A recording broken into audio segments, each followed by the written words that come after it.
जी मोहसिन भाई है बच्चे जी माशाल्लाह अच्छे ਤੁਹਾਡੇ ਲੀਵਰ ਹੋਣੇ ਸਨ ਇੱਕ ਬੱਚਾ ਮਰ ਗਿਆ ਮੀਆਂ ਸਾਹਿਬ ਕੀ ਹੋਇਆ ਬੱਚੇ ਨੂੰ ਉਹਨਾਂ ਨੂੰ ਭੇਜੀ ਦੀ ਵੀਡੀਓ। ਅੱਛਾ ਹਾਂ ਤੰਗ ਕਰਤਾ ਹੈ ਉਹ ਕਿਲ ਨਾਲ ਉਹਦੀ ਘੜੀ ਅੜ ਗਈ ਸੀ। ਅੱਛਾ ਜੀ ਇਹ ਦੋਸਤੋ ਬੱਚੇ ਜੇ 5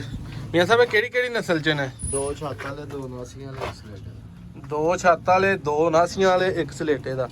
ਇਹ ਜੀ ਮੀਆਂ ਫੈਸਲ ਸਾਹਿਬ ਦੇ ਬੱਚੇ ਨੇ ਠੀਕ ਹੈ ਜੋੜੇ ਨੇ ਵੱਡੇ ਬਰੀਡਰ ਬਹੁਤ ਹੀ ਆਲਾ ਜੀ ਮੀਆਂ ਸਾਹਿਬ ਮੁਲਕੋਂ ਵੱਧ ਸ਼ੌਕ ਹੈ ਤੁਹਾਡਾ ਕੋਈ ਜੋੜ ਨਹੀਂ ਭਾਜੀ ਤੁਹਾਡੇ ਭਰਾਵਾਂ ਦੀਆਂ ਦੁਆਵਾਂ। ਫੜੋ ਡੱਬਾ ਕਰੋ ਬੱਚੇ ਪੈਕ ਇਹ ਮੋਹਸਨ ਭਾਈ ਨੇ ਕਿਹੜੀ ਜਗ੍ਹਾ ਭੇਜਣੇ ਨੇ ਭਲਾ ਇਹ ਨਹੀਂ ਪਤਾ ਇਹ ਮੇਰੇ ਖਿਆਲ ਨਾਲ ਰਾਵਲ ਪਿੰਡੀ ਜਾਣੇ ਨੇ ਪਿੰਡੀ ਭੇਜ ਦਿਓ। ਤੇ ਪਿੰਡੀ ਜਾਣੇ ਨੇ ਬੱਚੇ ਅਦਨਾਨ ਭਾਈ ਨੇ ਮੇਰਾ ਖਿਆਲ ਹੈ ਉਹਨਾਂ ਨੂੰ ਇਹ ਮੈਨੂੰ ਯਾਦ ਨਹੀਂ ਆ ਬੱਚੇ ਦੋਸਤੋ ਬੜੇ ਅੱਛੇ ਭਲਵਾਈਆਂ ਦੇ ਨੇ ਘੜੀਆਂ ਨੰਬਰ ਪਏ ਨੇ ਸਭ ਨੂੰ ਠੀਕ ਹੈ ਇਹ ਮੀਆਂ ਸਾਹਿਬ ਪੈਕ ਕਰਨ ਲੱਗੇ ਨੇ ਨਹੀਂ ਆਰਾਮ ਨਾਲ ਯਾਰ ਤੁਸੀਂ ਤੇ ਮੀਆਂ ਸਾਹਿਬ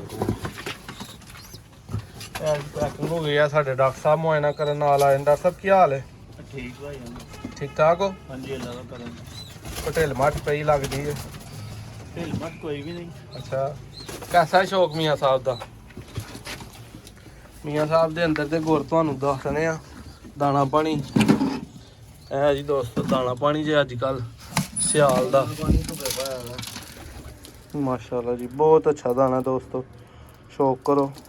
ਮੀਆਂ ਸਾਹਿਬ ਫੀਡ ਦੀ ਕੀ ਮਿਕਦਾਰ ਸਰਦੀ ਚ ਹੋਣੀ ਚਾਹੀਦੀ ਹੈ ਠੀਕ ਸਮਝ ਲਓ ਜੇ 9 ਗਲਾਸ ਦਾਣਾ ਦੇ ਨੇ ਤੇ 1 ਗਲਾਸ ਫੀਡ ਦਾ ਦੱਸਵਾਂ ਹਿਸਾਬ ਤੇ ਕਿੰਨੇ ਮਹੀਨੇ ਪਾਣਾ ਚਾਹੀਦਾ ਅਸੀਂ ਫਿਰ 2 ਮਹੀਨੇ ਠੰਡ ਦੇ ਬਸ ਠੀਕ ਹੋ ਗਿਆ ਇਹ ਨਹੀਂ ਪਾਣਾ ਚਾਹੀਦਾ। ਵਧੀਆ ਲੋ ਜੀ ਪੈਕਿੰਗ ਹੋ ਗਈ ਹੈ ਮੋਹਸਨ ਭਾਈ ਨਿਕਲਣ ਲੱਗੇ ਆ ਬਾਕੀ ਪਰਿੰਦੇ ਆ ਰਹੇ ਨੇ ਬਾਹਰ ਆ ਵੱਡੇ ਜੋੜੇ